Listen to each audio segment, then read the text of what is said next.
Hello, everyone, and welcome to this technician webinar. We hope you've had a good week and are ready to finish it out with a good tech session. I'm Dave Kappert with ASE, and we're pleased you're with us today.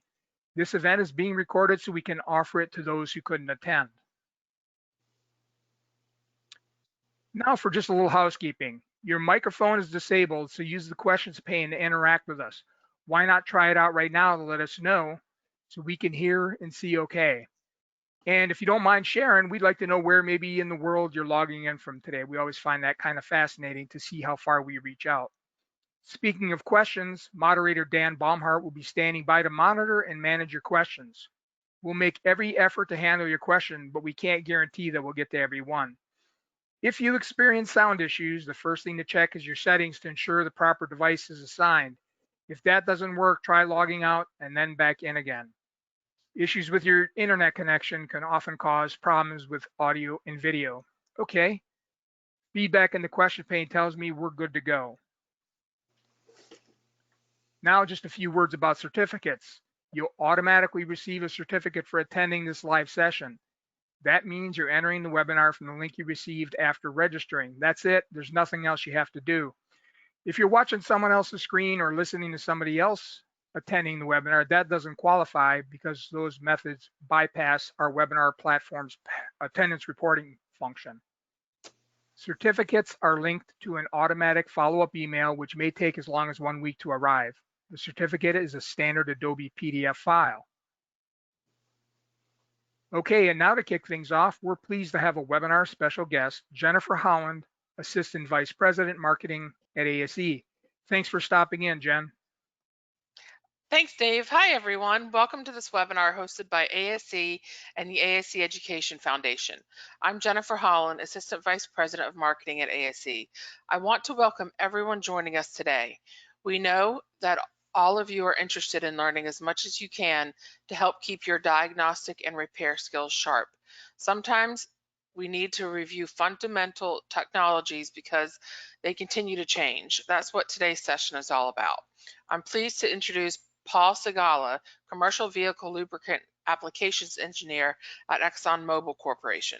Paul is going to guide us through the finer points of fuels and lubricants, something you work with virtually every day. Paul, thanks for presenting, and now over to you. Thanks a lot, Jennifer. Good day, everyone. Glad you were able to join this session on heavy-duty lubricants and fuels. Next slide. Our agenda today, we're going to talk about engine oil basics. We're going to talk about some of the things that you'll hear and see about lubricants. We'll talk about API categories. We'll look at contaminants and failure modes of parts.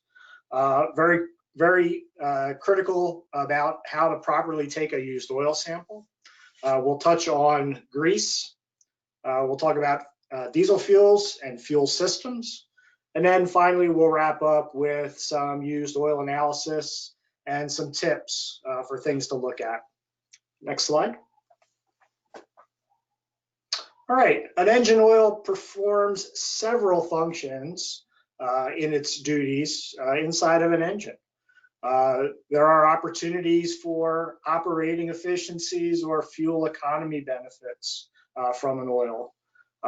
With next generation products and specification changes, we've seen longer life possibilities with these new technologies. But mainly we're looking to minimize the friction and internal wear, using it to seal up the piston ring zone area, keep the equipment internals clean throughout the oil's life, and prevent rust and corrosion inside of the engine, as well as keeping the parts cool and pulling away the heat from combustion back down and to dissipate before it begins its lubrication cycle again. Next slide. So composition of an engine oil.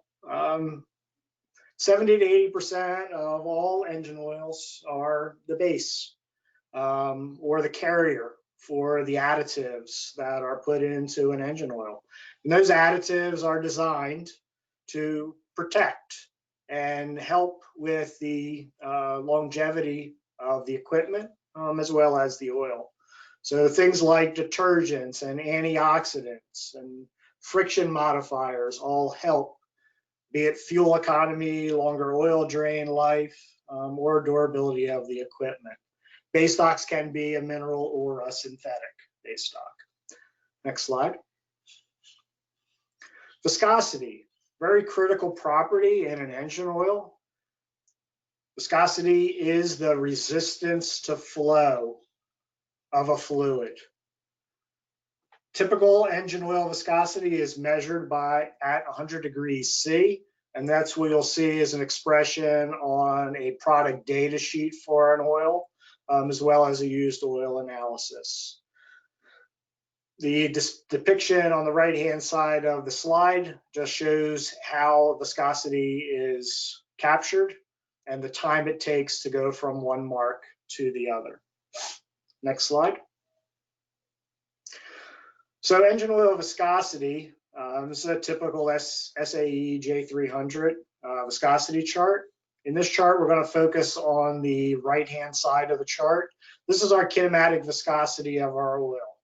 Typical heavy-duty diesel engine oils in the past were mono grades, and they became multi-grades. 1540 being the dominant product, and then starting into the 10W30 oils.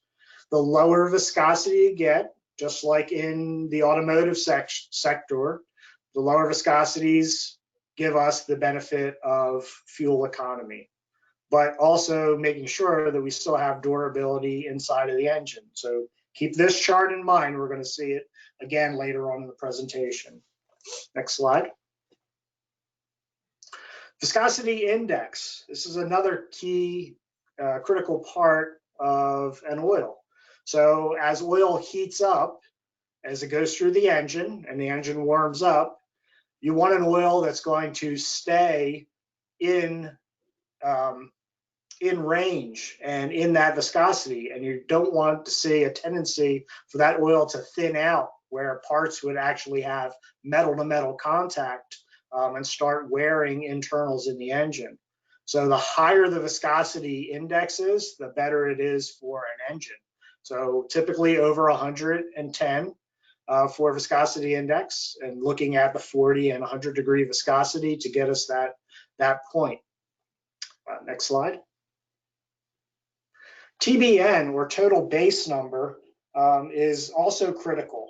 Here we're looking at the amounts of additives that are remaining in the oil to be able to protect the soft metals like lead and aluminum inside of the engine from the acids from combustion and causing any kind of corrosive wear damage inside of the engine. Typical TBN for a diesel engine oil is about 10 to 12 milligrams of potassium per gram of oil. And we look at trending this over time.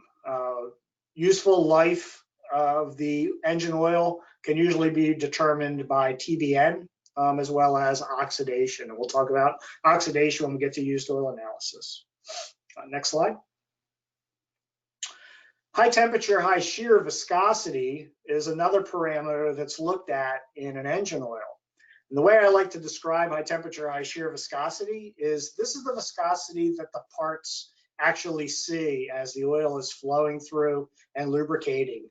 The bearings, the ring liner area, the camshaft and roller followers. The lower we can drop that without affecting durability also gives us a fuel economy benefit. Next slide. So back to a familiar chart. Now we're going to talk about the left-hand side of this chart. As you can see, high temperature, high shear viscosity measured at 150 C in centipoise.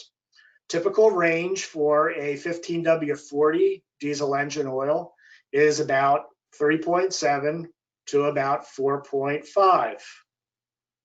When we lower that internal viscosity, down into the 3.2 to 2.9 centipoise range, we pick up a fuel economy benefit. Engines now are designed to be able to take these lower viscosity oils and pick up a fuel economy benefit just by changing the internal viscosity of the oil. Next slide. Product data sheets, very specific information that's available on every product, no matter the manufacturer. The product data sheets will typically list the OEM specifications and approvals that product has, the basic oil performance properties, and then the attended application, be it for a diesel application, be it for a 2-cycle or a 4-cycle engine. The product data sheet will tell you that information. It's a great resource to use, especially when you're looking for a product to match the application that you're trying to lubricate. Next slide. This is a typical product data sheet. Here we're showing a 1540 and a 10W30 version. You'll see viscosity. You'll see the viscosity index. You'll see the pour point. What temperature will this oil flow or pour at lower temperatures? You'll see the flash point, very critical to understand how hot the oil has to get before it will flash. We look at sulfated ash content in a diesel engine, very important because we have an after treatment system and we don't want to have too much ash in the oil that would affect or plug the DPF or eventually the SCR. We also look at cold temperature properties, cold cranking, startability. We look at mini rotational viscometer, and we look at the high temperature, high shear. You can see in this instance, high temperature, high shear is in the range for the 1540 as well as the 10W30 oil. Dave, I think we're going to have a poll. All right, Paul, let me get it queued up here. Okay. Do we have any questions in the meantime, Dan?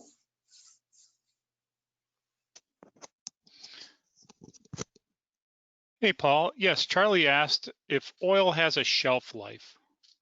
It does. Typically, the manufacturer of the oil will make a statement of what the shelf life is. It usually ranges anywhere from 3 to 5 years, but best to check with your oil manufacturer for their guidance. All right, so let's get into our first poll question. What term best describes viscosity? A, oils resistant to temperature. B, a fluid's resistant to flow. Or C, an oil film thickness.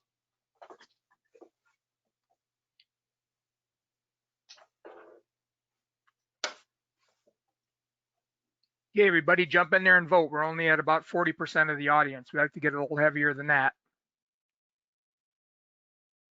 While they're voting, Rebecca asks, oh, it popped up there, hang on. What do you mean by monogrades? So single grades. In the past, and we'll talk about it a little further, there used to be mainly 40 weight or 50 weight oils, heavier oils for lubrication. Multi-grades give you the low temperature startability and performance. And then when they come up to temperature, the viscosity range is more in line with the higher viscosity and the protection at higher temperatures. All right, Paul, I'm closing it out and we'll share it. Okay, all right. So what term best describes viscosity? We got 74% of you said B, a fluid's resistance to flow. So very good. Okay.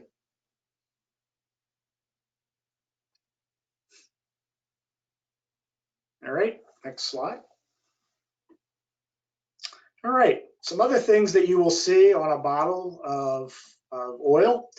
will be these API marks. So if we start over on the left-hand side, you'll see the star pattern. That's typically for gasoline engines only. So you know which engines will accept that product. Next slide is the latest version of API diesel engine oils, CK4. It is an SAE 10W30 grade product. The next one over with the quadrant that's darkened for FA4, and we're going to talk about the differences between the oils as we go forward. But FA4 is a new designation for diesel engines, also a 10W30. And then the last one is a API service SN, SN being for automotive engines. A 5W20 at a lower viscosity oil also has the resource conserving or fuel economy statement to go with that as well. So there's a fuel economy benefit with a lower viscosity oil. Next slide. So here gets into Rebecca's question about monogrades. So back in the 50s and 60s, engines were designed to take these single grade oils, and they really weren't concerned about the lower temperature performance of the oils. As we started moving into the 70s and 80s and multi-grade oils became more common because we need the oil to flow at low temperatures as well as protect at high temperatures, multi-grade oils were introduced.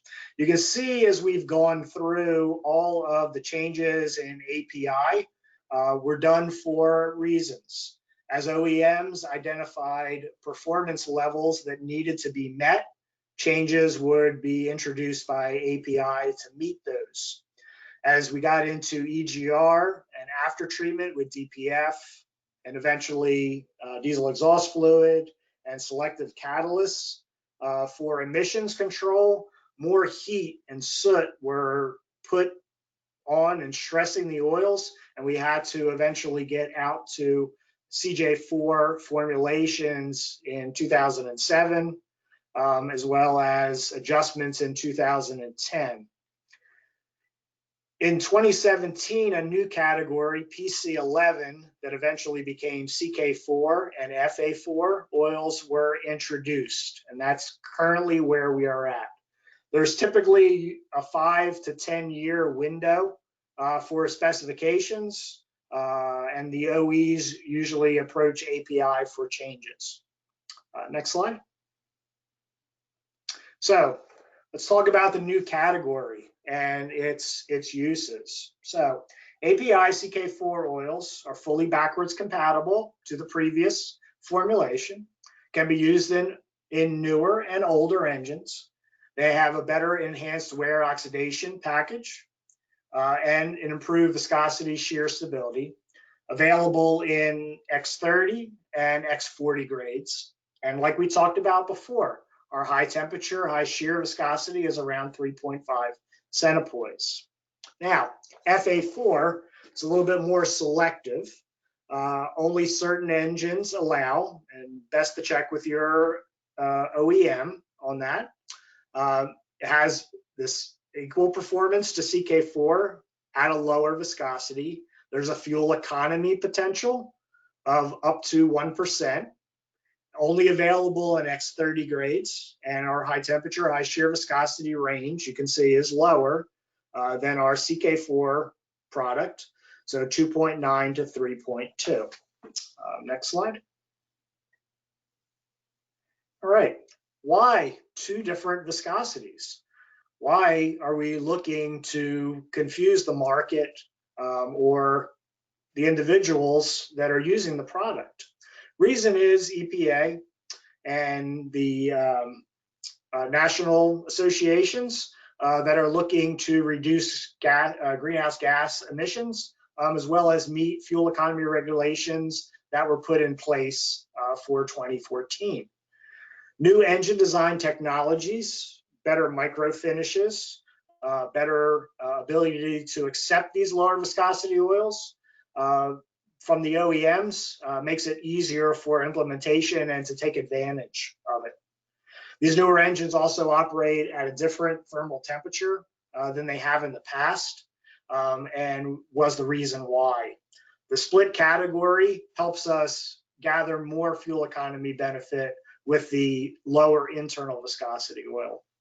I think we have another poll question, Dave.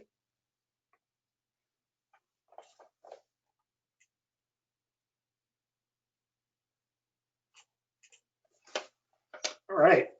CJ4 category oils were introduced in 2016 to provide better fuel economy. True or false?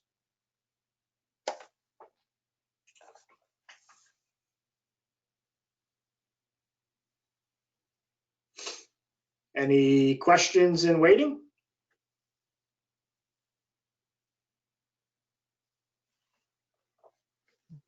Dan, you got anything there that pops right up?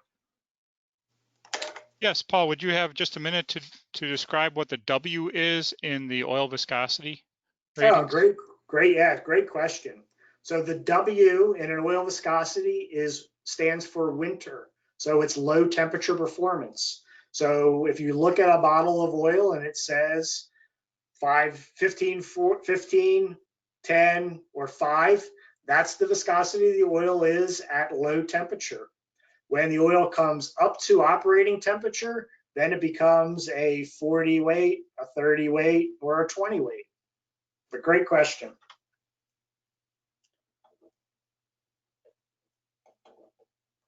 All right, we'll go ahead and close that one out. Okay. All right. So CJ4 category oils were introduced in 2016 to provide better fuel economy. That answer is false. In 2016, CK4 oils were introduced. All right.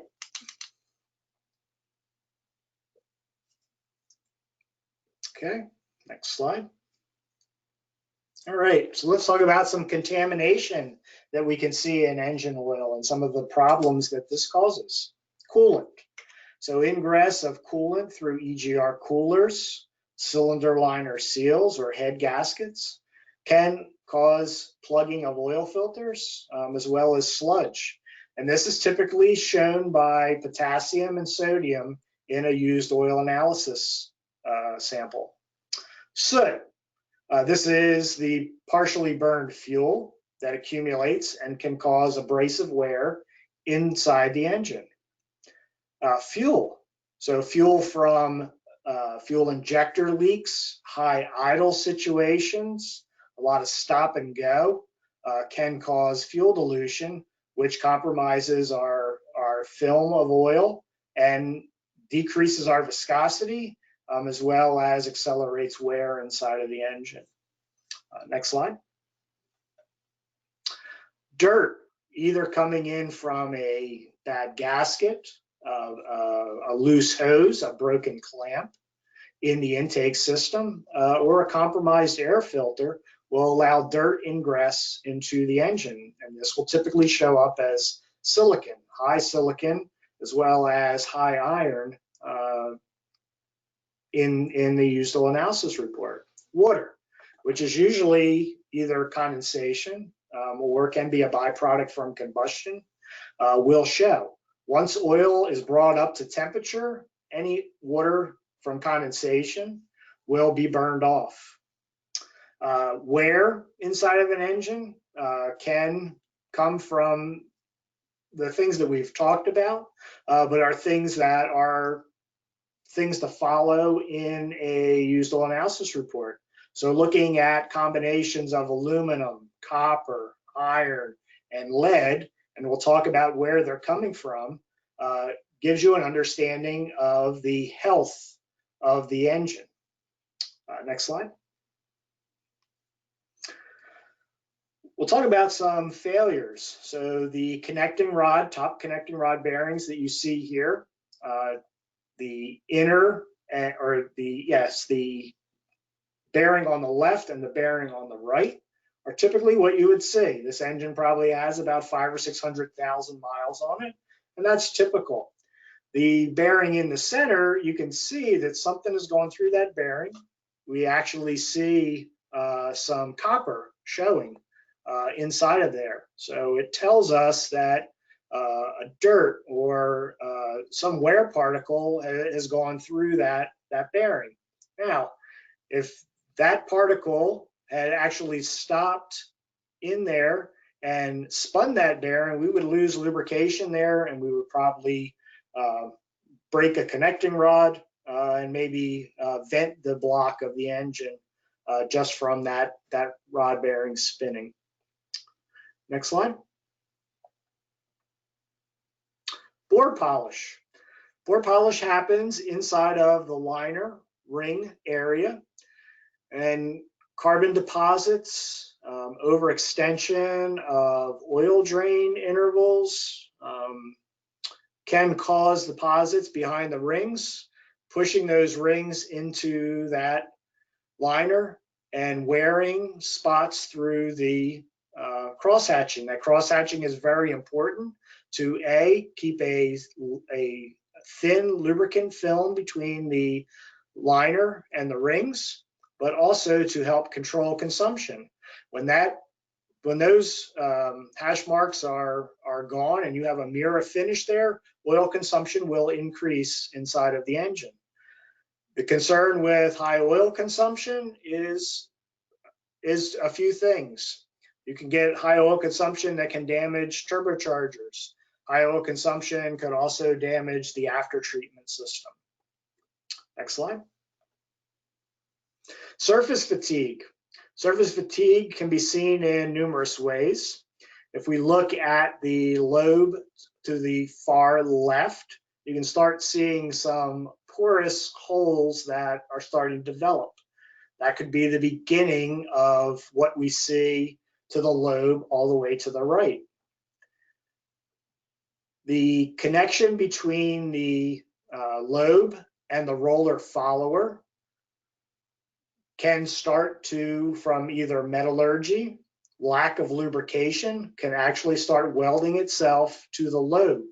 And as it turns, small bits of metal are pulled out of there and eventually can start seeing that spalling effect on there. This can affect the opening and closing of valves or injectors and start causing performance issues within the engine. Next slide. Scuffing. Piston skirt scuffing can come from a few different things. High fuel dilution that we talked about, fuel washing down the side of the cylinder, washing off the thin oil film on there can cause metal-to-metal contact between the piston and the liner.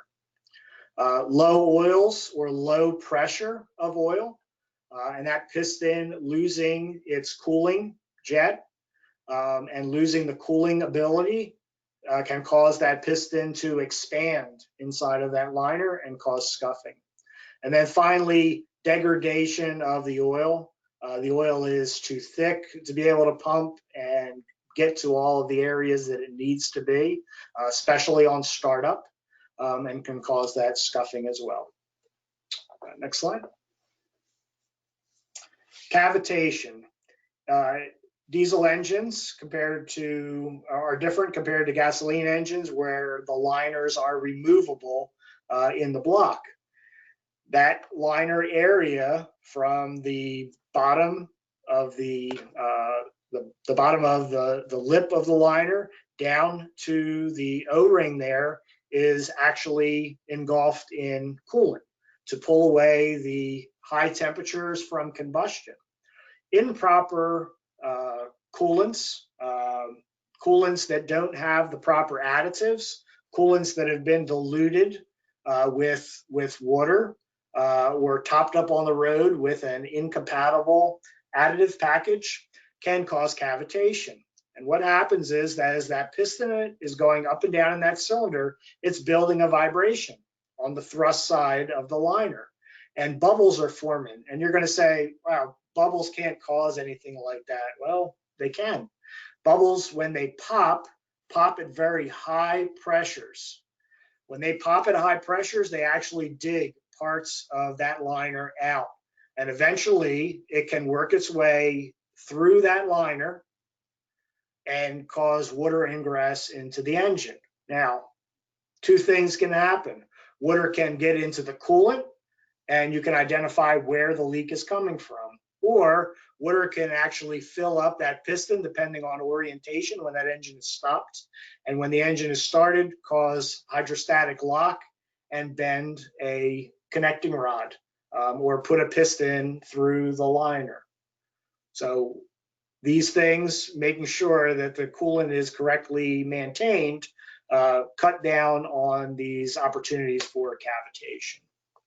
Next slide. So let's talk about used oil sampling. Just like when you go to the doctor to have your blood drawn for them to check your sugar level, your cholesterol level, we're kind of interested in that in the engine oil too. We're interested in how the oil's performing. We're interested in how the equipment's performing. Can we prevent a failure? Can we look at trends and give us ideas of predictive maintenance that can be done on the engine to increase its uptime? So, but how we take a sample and making sure we get a true understanding of the oil is critical. Two methods, common methods, are vacuum extraction, using a vampire pump and a new piece of tubing down the dipstick tube. We'll pull a sample. Always want to make sure that the engine is up to operating temperature, and for that method, the engine is off. The best practice is an inline sample valve that's pulling oil right out of the gallery while the engine is running, and you can pull a representative sample. Sump drain, not the preferred method. We know it. We know it happens, but it's a sump for a reason. This is where we gather all of the contaminants, wear metals, fuels, coolants, zip ties, anything else that's in that engine that we want to get rid of as soon as we pull that drain plug. Next slide. So vacuum extraction. Always want to make sure the engine oil is up to operating temperature and the engine is shut down. You want to use a new piece of tubing every time and cut that piece of tubing. The length of the dipstick gets you in the middle of the oil pan for a representative sample. You want to add another 8 to 10 inches of tubing so you have enough to pull a sample in there. Best practice is to pull a purge sample first and then fill up your oil sample to send into the lab. Next slide. Pretty much the same thing for inline sampling, making sure it's up to temperature. Any top offs of oil that are needed in the engine are done after you pull your sample. Purge, especially if the sample valve is remotely located, be it on a frame rail with a piece of tubing, you want to pull out and flush that line and get a good representative sample. Best practice is to fill it to the shoulder of the bottle and get it into the lab as quickly as possible. If it's sitting on somebody's desk or on a shelf or on somebody's toolbox, doesn't do a lot of good if there is something happening with that engine that could be fixed. So the quicker you get it into the lab, the better it is to get your analysis back. And then next slide. All right, drain plug. We talked about, it's a collection area for sediment, particles. It's not a representative of the oil condition, and you get very inconsistent results. So recommendation is not to use this as your sample point. Next slide. All right, so let's talk about grease. Grease can be anything from a solid to a semi-solid product. Just like an engine oil, it's about 80 to 90% base oil, can be a mineral or synthetic. Oil is stored in a sponge-like material called a thickener. Thickeners can be lithium complexes, calcium sulfonates, or polyureas. There are some older technology metal thickeners that are also used. Majority of what you'll see in on-highway applications are lithium complexes. The remainder of a grease is made up of the additives, be it extreme pressure additives, anti-rust additives, anti-wear additives, and they are usually designed for the application, and the manufacturer will specify what product should be used in their application and how often it should be re-greased. Next slide. You'll see on the left that greases are graded just like engine oils. So we go from a triple aught grease, very soft and fluid-like, to a very hard block grease, an NLGI 6 grade grease. You'll see in that cut portion to the right-hand side of the slide that when you cut a bucket that has an NLGI 3 grade grease, it pretty much stays in place. Same bucket with an NLGI double aught or 00 grease, you see that it eventually flows out and flows into the areas that need to be greased. Those types of greases are typically in automatic grease systems, as well as non-driven wheel hubs, so steer axles and trailer wheel hubs. Next slide. You'll see specifications that ask for certain grades or certain approval greases. So if you see a GC grease specification, the G stands for automotive wheel bearing greases, and the C designation tells you about the quality and performance of that grease in a good, better, best. So a GC would be a wheel bearing grease with the best performance available.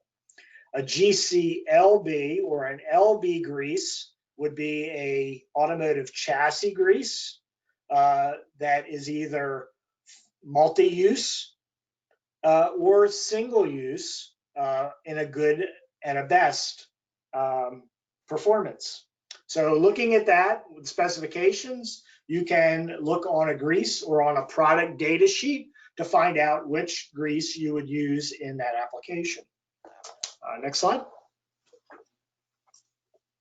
All right, so let's talk about diesel fuels. Diesel fuels are a fraction of crude oil.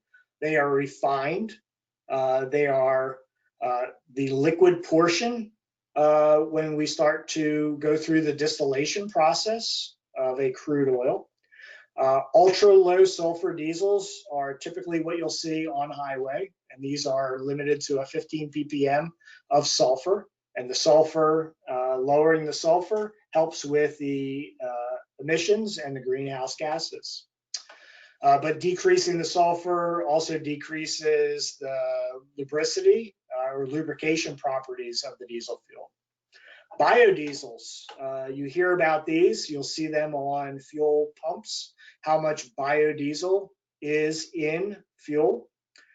Ranges from a B5 for 5% to a B100. Typical on highway, depending on state mandate, is about 5 to 20% of biodiesel in the fuel. However, energy content is about 5 to 10% lower than pure diesel fuel. Fuels need to be treated for cold temperature gelling. Cetane values, the higher cetane value, the better the fuel ignites in cylinder. And then for microbial growth, when the oil is being stored, and if there is any water ingress in there, these bacteria can grow and cause fuel system problems. Next slide. Fuel systems. On a diesel engine, the fuel system is used to cool the injectors, as well as heat the tanks, especially in the wintertime, to keep that fuel warm and stop the crystallization from the wax properties of a diesel fuel so that it flows through the filters and into the fuel injectors and can be burned. Fuel, different than a gasoline engine, is injected directly in cylinder. No spark plugs in a diesel engine. They use the heat from the compression of the air, and then fuel is time delivered in and atomized and ignites from the temperature of the intake air. Fuel is filtered throughout the engine, as well as the fuel pump and delivery into the tanks, so that it's able to flow in the tiny orifices of the fuel injector. Common fuel injector systems can be distribution, just one pump feeding multiple injectors, or it could be common rail, which is more of what we see now in the diesel engines, higher pressures, more complete combustion, and injectors, they're pressured to each injector at each cylinder. Fuel injectors can be electronically or mechanically actuated, either by the camshaft or by the ECM firing off the injectors, or both methods can be used. Next slide. Some issues that we see with injectors and fuel additives, and how they help. We can see dirt and water and deposits, that can clog fuel injectors. Some of the things that clogging or leaking cause are starting issues, poor idle, emissions, poor performance of the engine, and then fuel dilution. When injectors stick, we can see an increase in fuel dilution. Additives in diesel fuel can help clean up injectors. They are something that is either added when the fuel is made or delivered, or it can be added after into the fuel tanks. Antioxidants, lubricity additives, and corrosion inhibitors are some common things that are found in fuel additives. Okay, next slide. All right, so let's talk about oil analysis. We talked about sampling. Sample you've taken, it's now has arrived at the lab. They've run the testing on it, and now we get into looking at the results that come in the report. Next slide. So, why analyze a used oil sample? Well, like I said, we can get an understanding of how well that oil is performing. How well is that oil protecting that engine? How well is the product that you're buying being able to meet the needs of your application? We can use this to help increase reliability of the engine and availability. We can look at optimizing oil drain intervals that, showing the analysis, may give us an understanding of how much useful life is left in that oil, as well as useful life left in that equipment. We can help reduce maintenance costs and oil generation waste, and less filters as well. Next slide. So some things that we look at. Remember on the product data sheet, viscosity, very important for us to understand.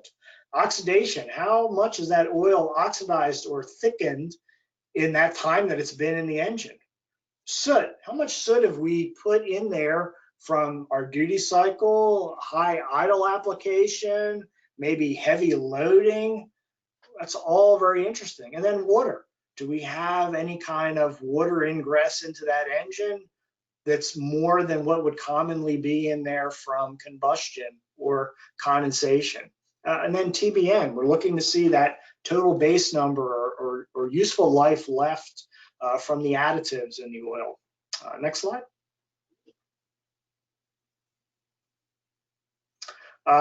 Then we also get to see the additive content, especially when you have new oil. It's good to understand how much calcium and magnesium are in there. These are common detergents to keep the internals of the engine clean. Zinc and phosphorus, especially with a catalyst or an after treatment system, we are regulated on how much zinc and phosphorus. These are very great wear additives, but they can also poison the catalysts in the after treatment system and shorten the life of those. So API regulates how much of these additives we can use. Next slide.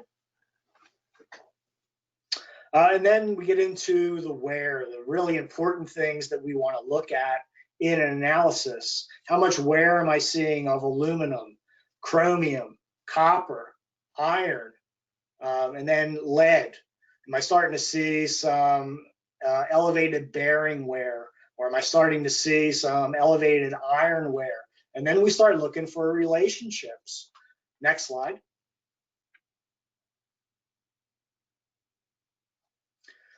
Potassium and sodium, like I said before, that's typically tells us that we have water ingress. However, there are other things that potassium could tell us. And we have to understand where to look for these and what the relationship.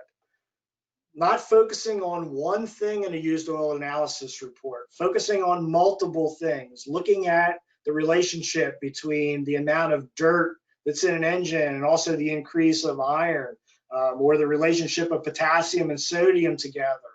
These things tell us and help us understand what's going on with the equipment, as well as the contaminants that are in the oil.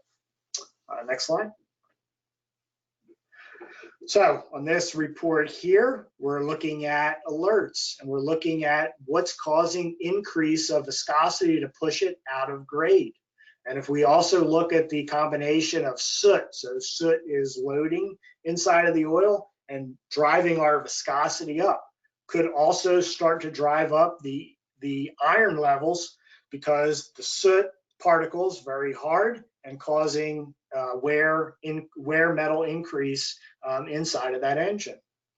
Next slide.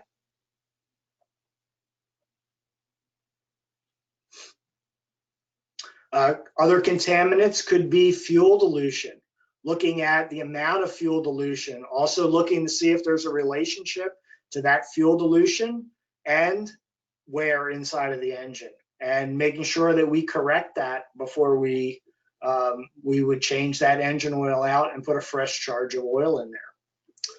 Next slide.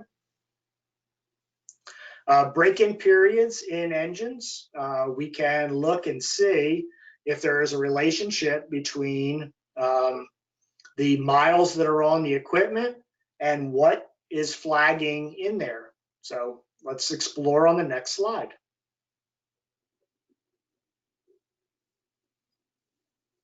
So when we typically see an increase of aluminum and potassium together, that usually gives us an indication that the engine is new or the unit is new.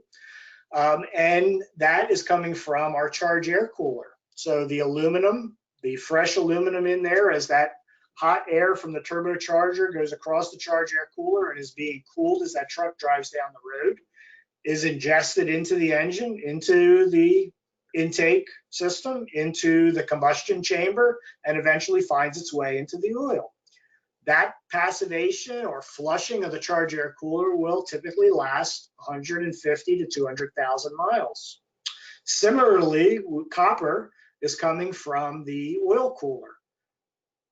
Heavy-duty diesel engines have an oil cooler, and oil coolers can have copper tubing or copper brazing flux used. Same thing, you'll get that passivation of the copper over time. Eventually, oil changes, that passivation process will stop and copper will stop leaching into the engine oil. But looking at the combination of things and not picking one data point to say, I have to tear my engine apart because I see a high limit, that's the understanding of the used oil analysis report. And most labs will also give you some feedback of what that is. Next question. Next slide. All right, so I think we have another question, a polling question here, Dave.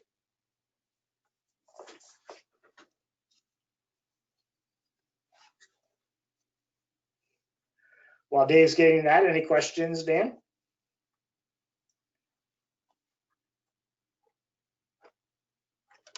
Yes, Paul. So from the audience, one of the questions about viscosity, they'd like to know the numbers, what zero weight actually means as a 0W 20 or 30 and the like. Sure.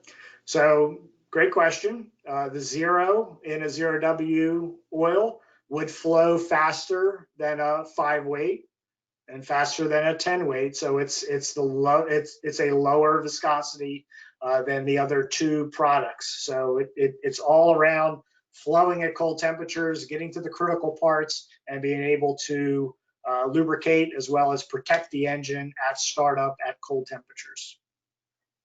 All right, so let's get to our polling question here, and then I'll take another question. Which contamination is likely to cause a decrease in engine oil viscosity? A, coolant, B, soot, or C, fuel? All right, and it looks like 71% of the people picked the correct answer, C, fuel. Very good. All right. Copper passivation, which we talked about, you can see the bright, shiny copper tubes there on the left-hand side of the slide. So when it's new, when we look at the chart, you'll see high copper range, and then you'll see that copper passivate over. An oxidative layer will build up over there and stop that leaching of copper into the engine oil. However, if oil coolers are changed, and sometimes oil formulations are changed, we will see a repassivation. Additives can be aggressive enough where they strip that oxidative layer off, and repassivation will come back again. So something to be aware of when you're looking at a used oil analysis report after a repair. Next slide.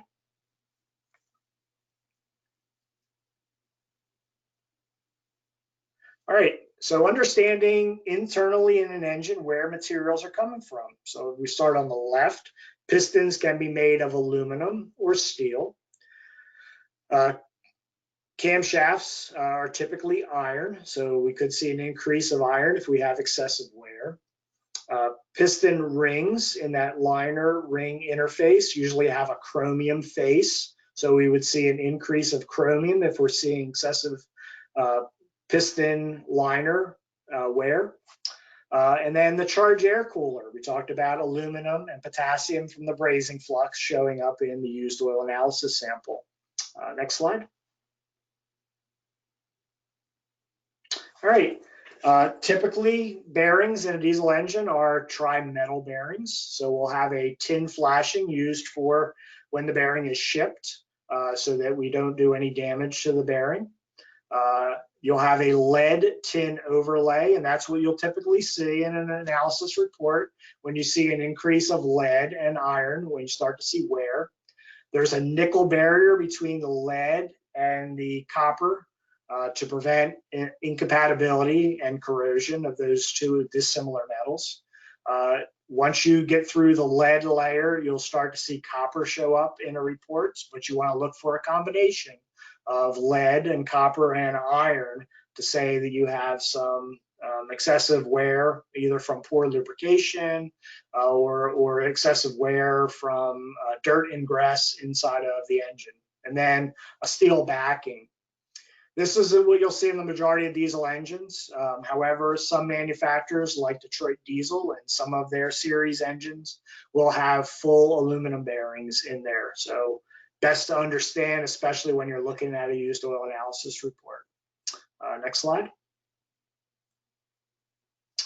This slide here is more for your benefit, something for you to take away and look at, but it kind of gives you an idea of things to look for and combinations of contaminants and what the possible issue could be, what the possible cause of those relationships, and give you something to either monitor going forward or something that needs to be addressed, be it coolant ingress or excessive metals in there. So I'll let you guys look at this after, and this can answer a lot of your questions when you look at a used oil analysis report.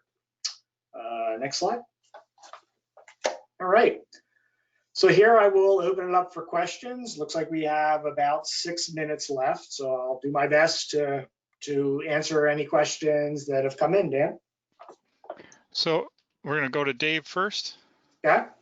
Yeah, so as Dan goes and queues a question up, I just want to remind everybody that this session was recorded. You'll receive information afterwards for how to attend a recorded version of this webinar. Also, the follow-up email, I sent this out via the questions pane, but I'm not sure everybody read it. And that is that the slide deck that many people have asked about, there will be a link so you can go ahead and get that for yourself. All right, Dan. Paul, so when recommending, you've recommended that oil analysis is a good idea. For the folks that want to do oil analysis, do you recommend that they contact the folks in their area that might provide that analysis, and then maybe even look at other companies and fleets that use oil analysis and ask their experience when they're trying to make a decision who to use? Yep, absolutely. So first person I would get in touch with is your oil supplier. They all have some kind of a program that is either internal to their organization or they have a lab that they use. And then there's plenty of third-party labs out there, either through dealerships or independent labs that do use oil analysis that would be able to give you some guidance. So many of the attendees are into older vehicles, and they're concerned about the additives that have been removed from the fuels and how that is impacting their engines and the longevity of those engines. Do you have any recommendations or thoughts? Yep. So there are additives that you can put into leaded fuel, unleaded fuels to bring back that lead for those older engines. Lead was removed when emission systems were installed, particularly the catalyst, because lead can poison the catalyst and cause problems with those systems. So there are additives available that can be used. Same on the engine oil side, flat tappet followers and cams like high amounts of zinc. So there are either additives or there are oils that are designed for those older engines and high performance engines. And then one of the many of the people that have posted have asked about, oh, they're moving up fast on me here, the high mileage oils and the use of those. What makes them different or unique or better than the other oil? Yep, great question.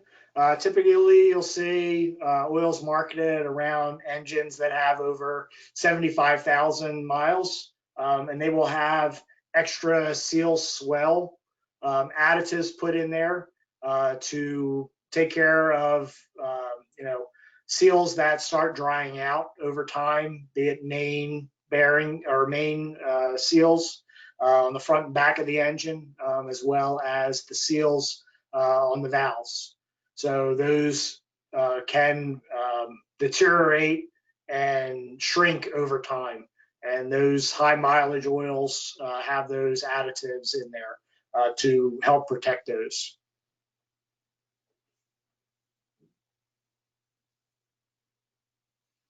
Okay, any other questions? And then to oil change intervals. Many of the manufacturers post oil change intervals and have oil monitors, oil life monitors on them. Are those similar to the oil sample readings that are being performed by the outside labs? Do they do that? Are they compatible, or is that a different type of technology? Yep, great question. So manufacturers will set oil drain intervals based on testing that they've done either in conjunction with oil manufacturers or on their own to kind of set oil drain intervals. The lights that come on inside of your vehicles that tell you to change the oil are built around an algorithm. So how many starts do you have? How many stops do you have? Is the engine experiencing high idle? Is it highway mileage? And that's really what it's looking at. It's not looking at the quality of the oil that a used oil sample and a lab report would give you. It's just giving you a basic, you know, how many times did you stop and start that vehicle? Were you in highway applications and were you in stop and go? That's really all it's looking at. All right. Paul, I'm going to pass this over to Dave. Excellent job today. Thank you very much. Really appreciate some very good information there and great slide deck. Appreciate that. All right. Thank you very much. Appreciate everyone's time. Thanks for handling the questions, Dan. That was great. And Paul, I want to thank you for presenting. This is great information. And also thanks for sharing that slide deck. I'm sure people will appreciate that. So this webinar was brought to you by ASE and the ASE Education Foundation. We look forward to having these sessions every week. Watch your inbox for new sessions that are coming up. We try to change the topics up. We make them wide and varied between automotive collision, commercial truck, heavy duty truck, so on and so forth. So on behalf of Paul Segala, Jennifer Holland, Dan Baumhart, I'm Dave Kappert with ASE, and we hope to see you soon at another one of these online events. Have a good weekend, everybody.